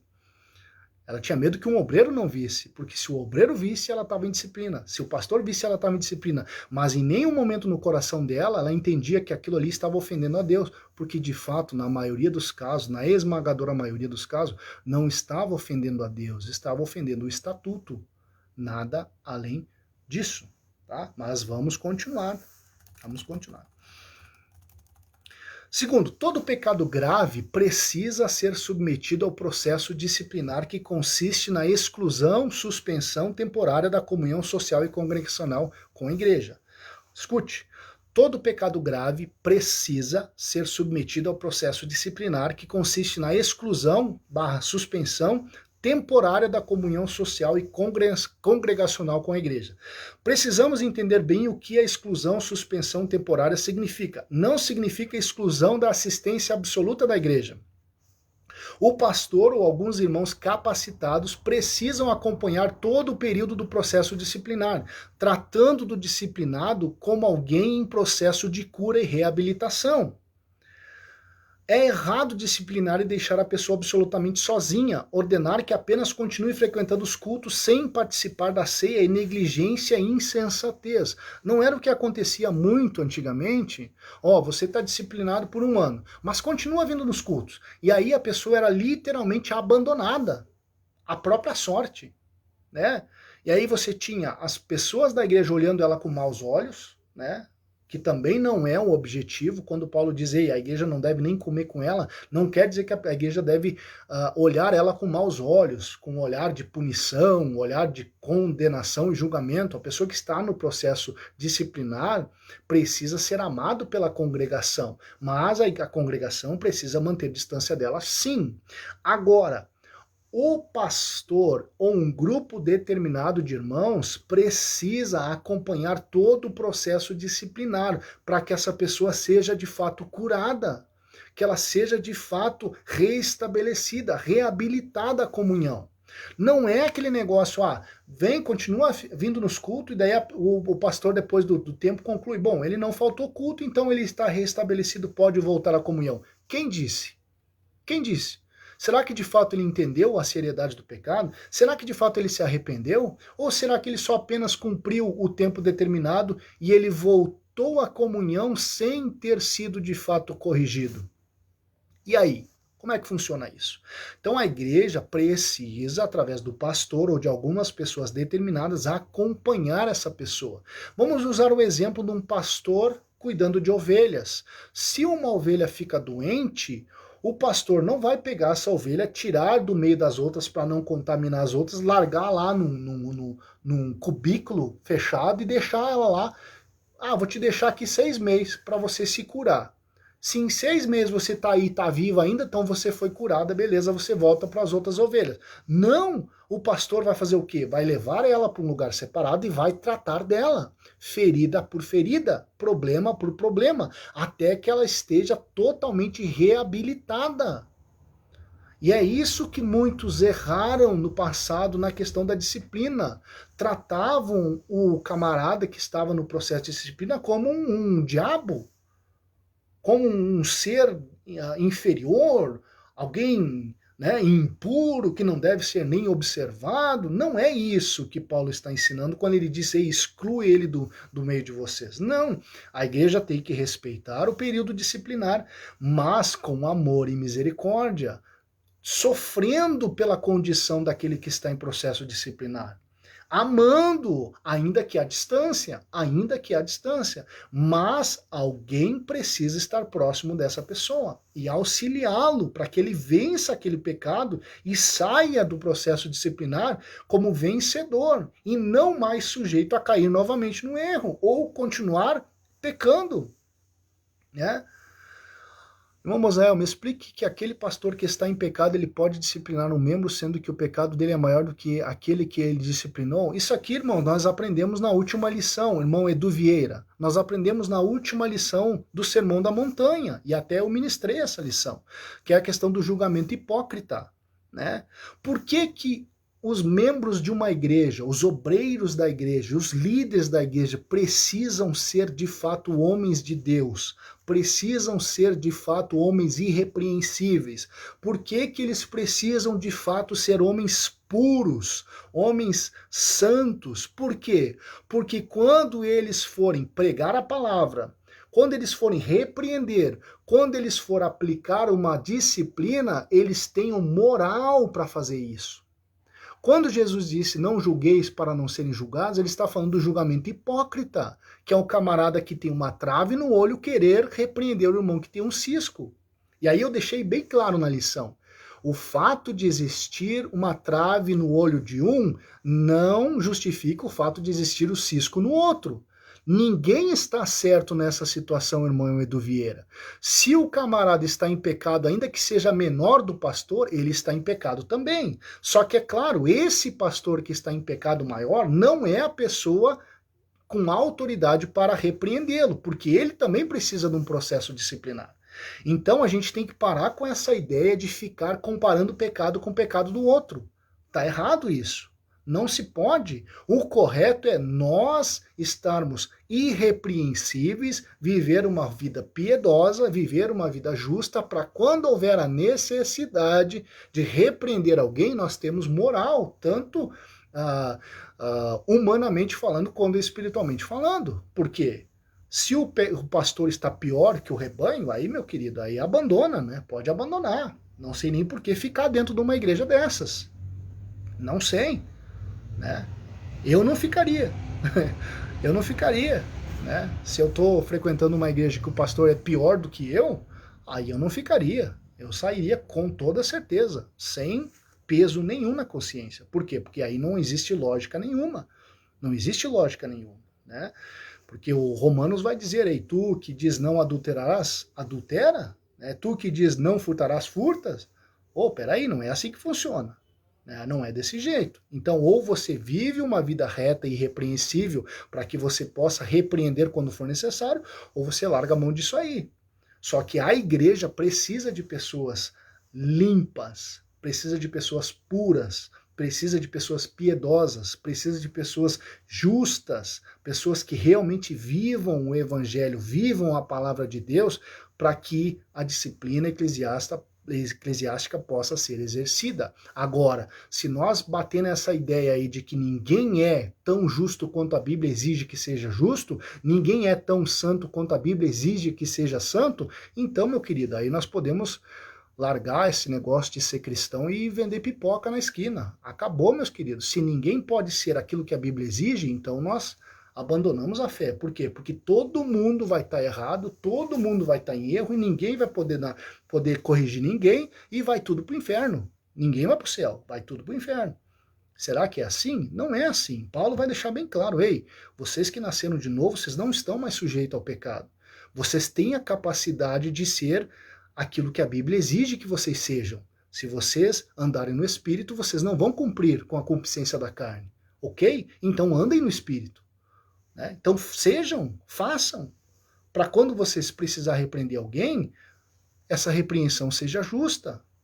Agora, se não acontecer assim, irmão Edu, aí nós estamos na várzea mesmo, né, Edu? Aí pode abandonar, que nem dizia aquele camarada que fazia vídeo, né? Vamos lá. Terceiro, pedir perdão para a igreja não exclui a necessidade de processo disciplinar. Aqui, irmãos, é um ponto bem interessante nós analisarmos. Pedir perdão para a igreja não exclui a necessidade de processo disciplinar. Por mais que o infrator tenha ficado meses fora da comunhão, o processo disciplinar não pode ser autoimposto. Não está acontecendo muito hoje em dia? O camarada peca, né, fica fora da comunhão, e aí ele chega, conversa com o pastor, tá tudo certo, vamos pedir perdão para a igreja, volta para a comunhão. Isso tá certo, irmãos? Isso é o que a Bíblia determina? É dessa forma que a coisa deve ser? Eu não conheço nenhum texto em que diz que tem que ser assim, irmãos. A questão da disciplina eclesiástica, ela precisa ser exercida e o processo disciplinar precisa ser aplicado. Portanto, fiquei 6 meses fora da comunhão porque eu pequei, mas eu reconheci que eu pequei, então eu vou lá conversar com o pastor. O pastor vai ter que dizer, olha irmão, realmente nós vamos entendo o seu caso, você pecou, só que você quer voltar à comunhão? Quero. Não, mas você não pode. Você vai ter que passar por um processo disciplinar. Mas eu já fiquei 6 meses fora da comunhão. Você ficou, mas você não veio falar com a igreja. Você não apresentou esse seu problema. Você não passou pelo processo. Né? Então você vai passar a partir de agora. Né? Nós vamos apresentar você como alguém que pecou, né? Nós vamos explicar o seu caso e você vai passar por um período disciplinar. Aí, meus queridos, ainda que existam algum estatuto que diga 6 meses, é 1 ano, isso aí, irmãos, eu sou meio contrário a isso. Por quê? Porque isso é muito individual. Porque tem pessoas que elas podem ter pecado, até um pecado grave, e elas podem passar pelo processo do arrependimento genuíno. E realmente você ver evidências na vida dela em que ela se arrependeu e que ela mudou de atitude. Isso antes de 1 ano, isso antes de sei lá quanto tempo. Então, por que deixar essa pessoa aí a bel prazer por durante 2 anos, 10 anos, sei lá quanto tempo for? Isso é meio relativo, né? É meio relativo, mas se a igreja estabeleceu, a pessoa que ela cometeu o pecado, ela sabia que a igreja estabelecesse para aquele tipo de pecado 1 ano de banco, digamos assim, vamos usar essa expressão, 1 ano fora da comunhão. Ela sabia. Então, se ela sabendo que a igreja exigia um período determinado, ela pecou mesmo assim, então ela que arca com as consequências e fica o período determinado. Porque se ela de fato é um coração penitente e é um coração arrependido, ela vai se submeter. Ela vai dizer assim, não, tudo bem, eu sei, eu errei, eu pequei, e eu estou arrependido, eu quero uma reparação, eu quero uma restauração para a minha vida. Então eu me submeto, voluntariamente eu submeto. Agora o que acontece, meus queridos? Qual que é a pandemia que está acontecendo hoje em dia? O camarada peca e aí ele muda de congregação. Não acontece hoje em dia? Peca, dá um escândalo terrível em muitos casos, é o que ele faz? Muda de congregação. E aí lá na outra congregação, ele age como se nada tivesse acontecido. Ninguém sabe. Então eu estou na comunhão, estou recebido como irmão, subo no púlpito, sento, até prego, até canto, até faço o que eu quiser, porque afinal de contas a denominação me aceitou. Mas eu estou dizendo agora, quem disse que Deus aceitou? E aí? Quem disse que Deus aceitou? Porque tem uma coisa que é fato. Quando o processo é respeitado conforme a prescrição bíblica, aquele que é desligado está cortado da igreja de Cristo, independente que encontre abrigo em outra comunidade e seja aceito como membro em outra denominação. Se a igreja fez o correto, você é membro de uma igreja, você pecou, e a igreja chamou você para aplicar o processo disciplinar e você rejeitou o processo disciplinar, trocou de denominação e agiu como se nada tivesse acontecido, por mais que aquela denominação te aceite, você está fora da comunhão com Deus. Ponto final. Você está fora. Deus não admite malandragem. Deus não admite malandragem. Mesmo que denominações admitam, pecadores indisciplinados não são contados como filhos de Deus. Preste atenção. É o que eu estou dizendo. Pecadores indisciplinados. Não é aqueles que estão em processo disciplinar. É aqueles que não aceitam o processo disciplinar. E fogem, e escondem, ou não contam o seu pecado, que é pior ainda, permanece dentro da igreja, né, como um pecado oculto, e aí age como se nada tivesse acontecendo. Esse é o pior deles. Ele é pior que o filho pródigo. Sabia? Que o pecador indisciplinado que encobre o seu pecado, ele é pior que o filho pródigo. Sabe por quê? Porque o filho pródigo teve a dignidade de cometer a sua devassidão fora da casa do pai, longe da casa do pai. Ele teve a dignidade de dizer assim, olha, eu vou viver de forma dissoluta, vou gastar com prostituição, com farra, com bebedice, mas eu não vou fazer isso dentro da casa do meu pai. Eu vou fazer isso lá fora. Tá errado? Tá, mas ele é digno. Ele é mais digno do que aquele que encobre o seu pecado e vive como se nada tivesse acontecido. Tá? Porque, mas tá na comunhão, mas tá chorando quando a pregação é dita. Claro que vai chorar, claro que vai sentir. Às vezes até recebe uma profetada achando que é profecia bíblica. Né? O camarada tá tudo errado E aí vem o profetão, que não é o profeta de Deus, e diz assim: continue assim, Deus é contigo, tenho visto o teu sofrimento, eu vou te abençoar, eu tenho te observado, servo meu e fiel. Como assim servo meu e fiel? O camarada está pecando, a vida é completamente errada, está escondendo o pecado da igreja. Como assim servo bom e fiel? Ô meu querido, se tu não está entendendo que aquilo ali não vem de Deus, o problema é teu, mas não vem de Deus. Não vem. Como assim? Não tem como. E aí as pessoas se enganam com base disso.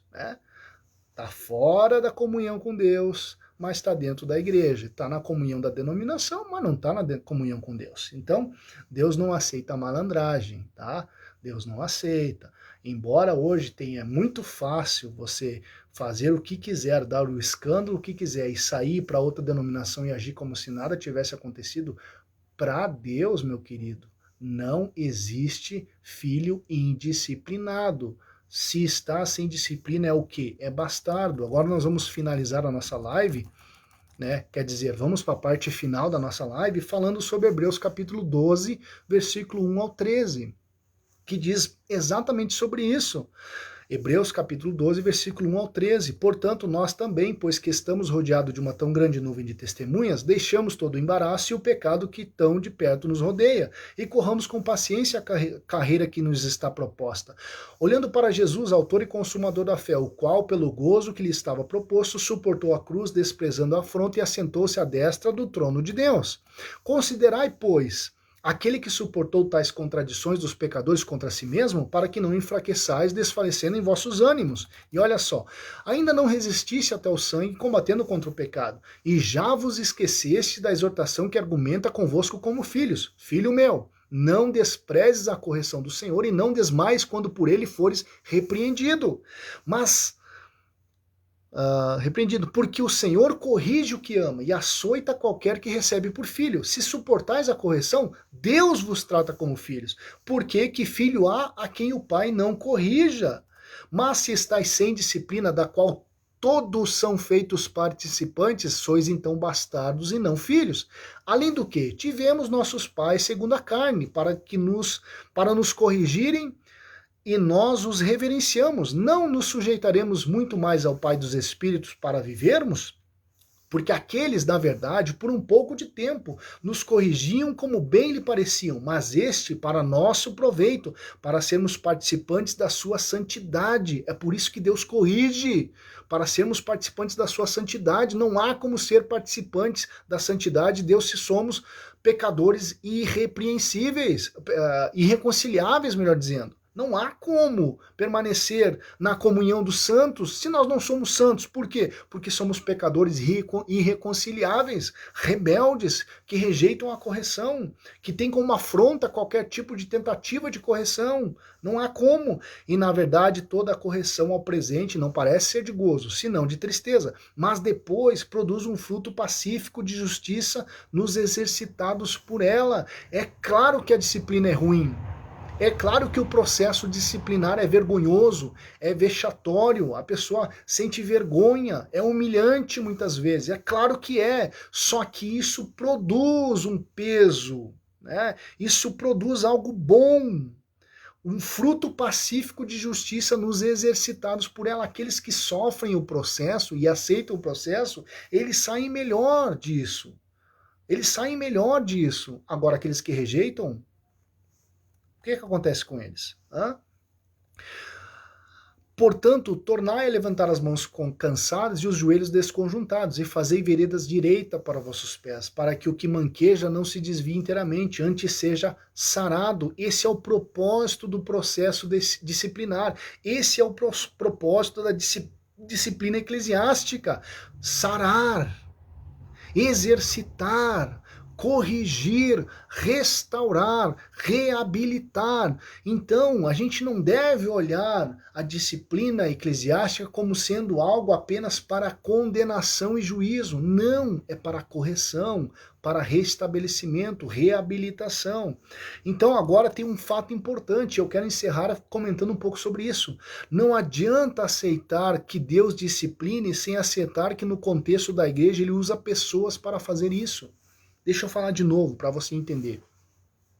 Não adianta aceitar que Deus discipline sem aceitar que no contexto da igreja ele usa pessoas para fazer isso. Tem muita gente que diz assim, não, eu é só Deus, eu só aceito se Deus fazer, eu só aceito se Deus falar, então eu não aceito que a igreja faça, eu não aceito que o pastor faça, eu não aceito que o pregador faça, eu não aceito que ninguém faça, eu só aceito se for Deus. Ora, mas no contexto eclesiástico, na disciplina dada por Deus, ele faz através de pessoas. É o pastor que vai te disciplinar.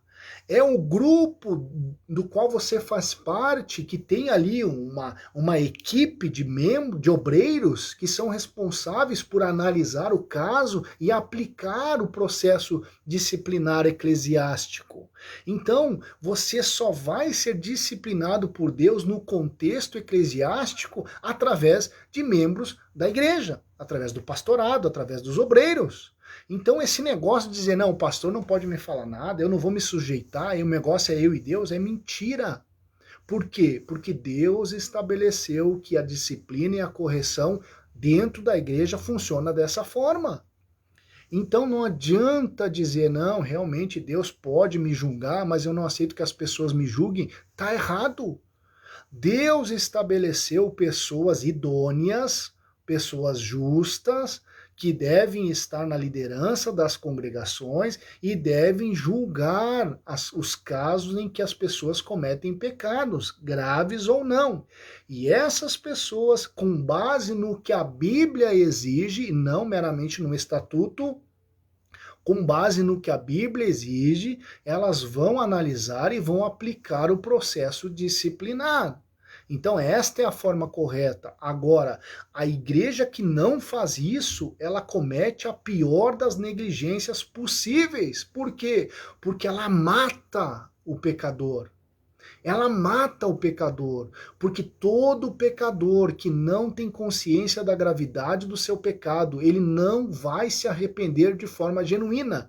E uma vez que ele não vai se arrepender de forma genuína, ele não vai ser perdoado por Deus e ele vai ser condenado eternamente. É por isso que a pessoa que esconde o seu pecado, muda de igreja e acha que se safou, ela está numa situação terrível. Por quê? Porque ele não vai se arrepender e ele vai morrer e vai para o inferno. Ou se Cristo vir arrebatar a sua igreja, ele não vai subir. Por quê? Porque Deus não tem filhos bastardos. Simples assim. E se Deus vai corrigi-lo, quer dizer que ele ainda não te abandonou. Se ele está usando homens para repreender e apontar o seu pecado, é porque ele ainda te ama. Amor não é conivência com o pecado. Misericórdia não é negligência com a gravidade do pecado. É isso que a igreja precisa entender. É isso que a igreja precisa ensinar. Os nossos ensinadores, pastores, precisam ensinar isso. Que a disciplina eclesiástica ela é necessária, porque a falta dela é condenação eterna. E me diga uma coisa, o que é melhor? Passar por um momento de vergonha, de humilhação diante de uma congregação e reconhecer que você pecou e que você é digno de um processo disciplinar? Ou no dia do juízo final, ser amarrado de pés e mãos e lançado nas trevas, né? Lançado no lago de fogo e enxofre eternamente? Qual que é a vergonha maior? Qual que é a humilhação maior? Um processo disciplinar? Não! O processo disciplinar é maravilhoso, irmãos. É um dispositivo glorioso, porque se não houvesse ele, o momento que nós pecássemos, nós não teríamos perdão, nós não teríamos mais como nos reconciliar com Deus. E aí cai naquilo que diz Hebreus. Já não resta mais sacrifício pelos pecados, senão apenas uma expectativa terrível de juízo. Porque se nós somos irreconciliáveis, se nós somos indisciplinados, aí não resta mais. Jesus não vai morrer de novo para perdoar esses novos pecados. Nós vamos ser condenados por causa deles. Mas Deus, em sua grande misericórdia, estabeleceu um processo disciplinar em que aquele que peca, há provisão de arrependimento, há um sistema, há um dispositivo para ele ser restaurado ao convívio de forma legítima, de forma correta.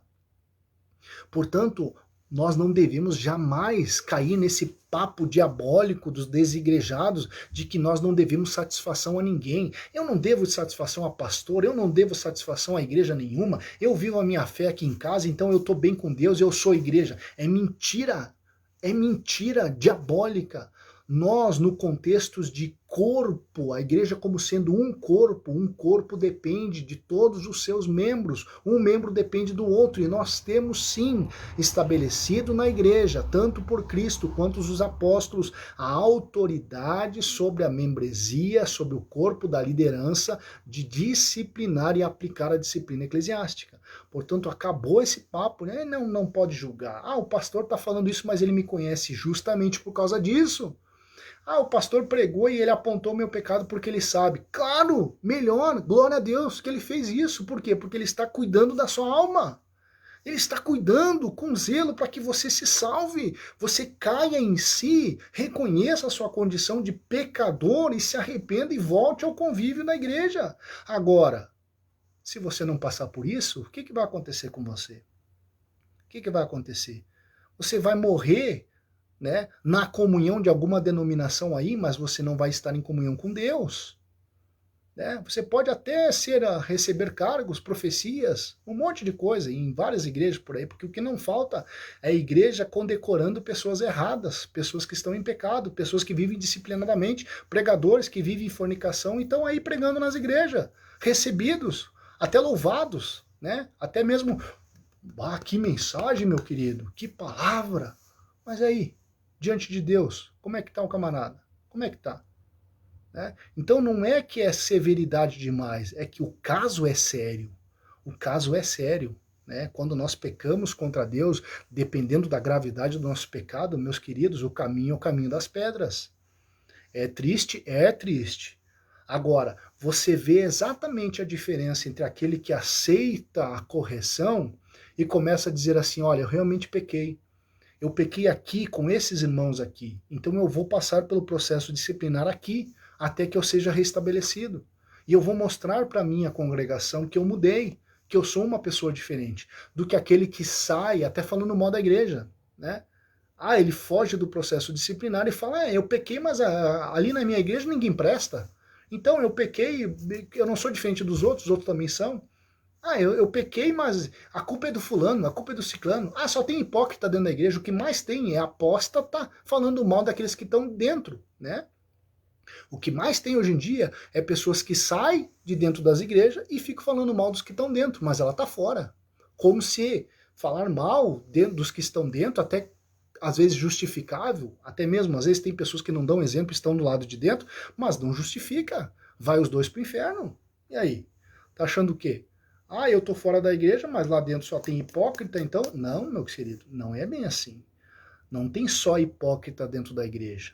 Tem pessoas que vivem piedosamente, e é com base nelas que você será julgado? Não, é com base na palavra de Deus. Por quê? Porque a responsabilidade sua de viver como a Bíblia exige, e a responsabilidade deles também. Então não é com base em como está os outros irmãos que você será julgado por Deus. É com base em como você está diante das Escrituras. E aí? E aí o furo é mais embaixo. Então não adianta ficar no lado de fora apontando os erros de quem está no lado de dentro. Tanto o que está lá quanto o que está aqui, vai os dois para o inferno se não se arrependerem. Não há justificativa de pecado em relação a outro pecado. Vamos ver o nosso irmão Edu Vieira. O pastor pode disciplinar apenas por desconfiança, sendo que foi disciplinado. Quem foi disciplinado não está realmente em pecado. Irmão, nós falamos no começo aqui, acho que o irmão não tinha chegado ainda, qual que é o processo correto. O processo correto é, a pessoa que presenciou, a pessoa que é vítima do pecado, tem que repreender a pessoa. Se a pessoa não aceitar a repreensão, tem que chamar 2 ou 3 testemunhas e ir repreender a pessoa. Se essa pessoa não reconhecer, aí que tem que ser levado o caso à igreja. Por quê? Porque a igreja não pode aceitar uma acusação sem testemunhas ou sem prova. Não pode. Quando a igreja disciplina alguém sem estar constatado factualmente que aquela pessoa pecou, a igreja está errada. E aí a injustiça cometida cairá sobre ela. Então jamais Por isso que tem casos que às vezes as pessoas não entendem por que, que o fulano não foi punido. Simplesmente porque não tem como comprovar que ele está em pecado. Ah, mas todo mundo sabe. O fato de todo mundo saber e existir uma comprovação são duas coisas diferentes. Então, nós temos que entender que existe o amplo, ou deve existir o amplo direito de defesa, né? Ninguém pode ser acusado simplesmente, eu vi o fulano pecado, disciplina ele. Vem cá, vamos disciplinar. Não, peraí, você viu como é em que circunstância? Você tem prova? Você tem como comprovar? Não, não tem. Bom, então infelizmente não há o que fazer. Não há o que fazer. Porque se ele disser que não está em pecado, e você insistir falando mal dele, quem vai estar errado é você. Mesmo que talvez ele esteja em pecado, mas não há comprovação. Porque nós não podemos levantar um falso testemunho, entre aspas, porque tudo aquilo que não pode ser comprovado é um falso testemunho. Entende? Então, a Bíblia é bem restrita nesse ponto, né? Embora a igreja tenha essa autoridade, então, de aplicar a disciplina eclesiástica, ela precisa comprovar, de fato, os fatos. Né? Assim como é no direito, ninguém é condenado sem que haja comprovação da culpa. Na igreja também, ninguém pode sofrer processo disciplinar com base em, eu imaginei, eu sonhei, eu já vi. E, claro, não é caso de disciplina, mas é caso de condenação, né? Eu já fui condenado por causa de sonho de pessoa, no passado, né, numa congregação aí das quais eu já frequentei. Uma fulana lá sonhou que eu estava fazendo uma coisa errada, usando bermuda, e aí depois eu fui condenado como que eu estava usando bermuda com base no sonho da pessoa. Eu disse, peraí, meu querido, e aí? Como é que vamos fazer esse negócio aí? Mas peraí, se ela sonhar que eu estou matando alguém, eles vão querer me prender por causa do sonho? Não, isso não existe, né? Devido, né, o devido processo da disciplina eclesiástica tem que ser feito de forma justa, né? Por favor, né? Não dá para se condenar ninguém, disciplinar ninguém com base na imaginação, o eu achei. Outra coisa, irmãos, tem que tomar cuidado com boatos. Cuidado com boatos. Né? A minha posição ética é a seguinte: quando alguém chega para mim dizendo, olha, fulano lá cometeu tal pecado, eu costumo dizer, olha, então leve aos pastores. Leve aos pastores. Né? Mas não dá para comprovar. Bom, então não tem o que fazer. Né? Não dá para comprovar, não tem o que fazer. Acabou o assunto aí. Se a pessoa está escondendo, se ela está continuando no pecado, uma hora ou outra Deus vai agir. Isso nós temos que entender. Ainda que a denominação não exerça aquilo que deveria exercer, por quê? Porque a pessoa não confessa e não vem à tona, uma hora ou outra Deus vai fazer com que aquilo ali seja pago, né? Infelizmente, muitos deixam para pagar só depois que passam dessa para o outro lado. E é a pior forma possível de pagar, né? Porque daí não é mais processo disciplinar, aí é punição sem misericórdia, né? Então, aquelas pessoas que acham, eu sou espertalhão, né? Eu sou o cara que eu consigo praticar meus pecados aqui, ninguém fica sabendo, então tá tudo tri, eu sou, né? Beleza, vou continuar assim a vida inteira, vai cometendo pecado. Só que vai ter um momento que ele vai ter que passar, eu costumo dizer muito essa frase, ele vai ter que passar a comanda no caixa, lá na eternidade. Ele vai chegar lá e vai dizer, tá aqui o meu prontuário. E aí, tudo aquilo que não passou por processo disciplinar, não houve arrependimento, não houve restauração, aquilo ali está em dívida, está em débito.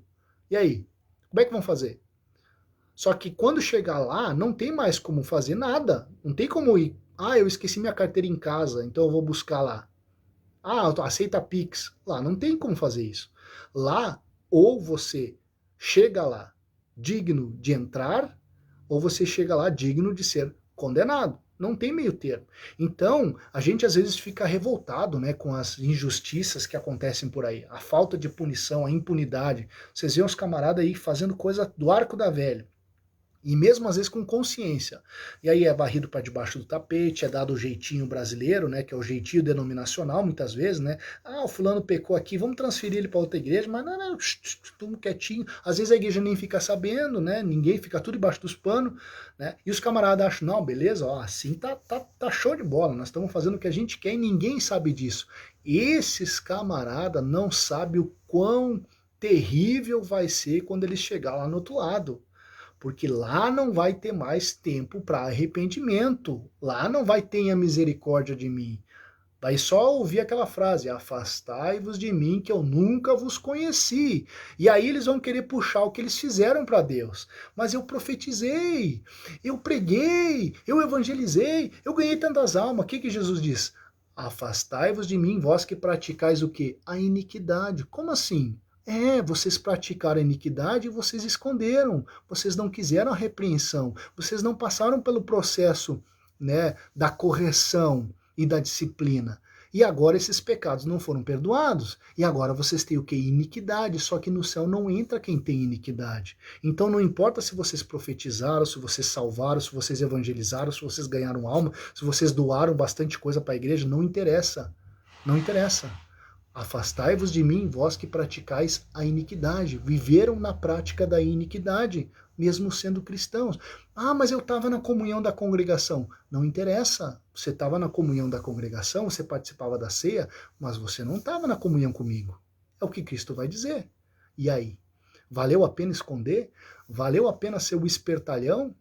Valeu a pena ter aquele jeitinho ali, eu sou amigo do pastor, eu sou amigo do líder, então aqui a gente, comigo a coisa é diferente, comigo a gente dá um jeitinho ali, tem aquela coisinha ali arrumadinha ali, a minha família ali, meus amigos, então tá tudo certo, tá tudo beleza, continua, segue o baile como se nada tivesse acontecido? Não, meus queridos, não valeu a pena, porque a Bíblia diz, se estais sem disciplina, a qual todos são feitos participantes, todos, sem exceção, têm que ser disciplinados por Deus se precisar de disciplina. Agora, se você não for disciplinado, você não é filho, você é bastardo. E no céu não entra bastardo. No céu só entra filhos, não entra bastardo. Portanto, glória a Deus que existe disciplina eclesiástica, contanto que seja da forma bíblica. Glória a Deus. Caso contrário, nós somos impenitentes e nós seremos condenados quando chegarmos na eternidade. Então, se alguém quiser fazer mais alguma pergunta, nós já vamos encerrar a nossa live, já é 23 horas e 44 minutos, ou seja, quase 2 horas. É que o assunto ele pediu um pouquinho mais de detalhe, tá? Então, se alguém quiser fazer mais alguma pergunta, mais alguma colocação, senão nós vamos encerrar a live. Você pode assistir novamente, você pode compartilhar com alguém que você deseja, que acha que é interessante ouvir essa live. Eu acho que foi bem esclarecedora, foi bem direta, sem rodeio e sem demagogia. Eu não gosto daquele tipo de ensinador que fala, mas não chega ao ponto, fica enrolando, fica gesticulando e aí não se fala nada com coisa nenhuma. Não, eu gosto de que as pessoas sejam diretas ao ponto, porque se é preciso falar, vamos falar. Então, acho que não tem mais nenhuma manifestação. Cumprimento vocês então com a paz do Senhor e boa noite a todos. E vamos lá. Próxima live, eu vou falar sobre a questão da adoração. Acredito que nós vamos falar sobre a questão da adoração, do louvor, da música, dos levitas. Vamos falar sobre esse tema aí, o que está acontecendo hoje em dia e será que realmente é o que a Bíblia estabelece sobre ministério de louvor e de adoração. Vamos falar sobre isso na próxima live, se Deus quiser. Edu Vieira, paz do Senhor, te agradeço pelo esclarecimento. Imagina, irmão, sempre que precisar, estamos aí à disposição. Paz do Senhor a todos, concluímos a nossa live de hoje.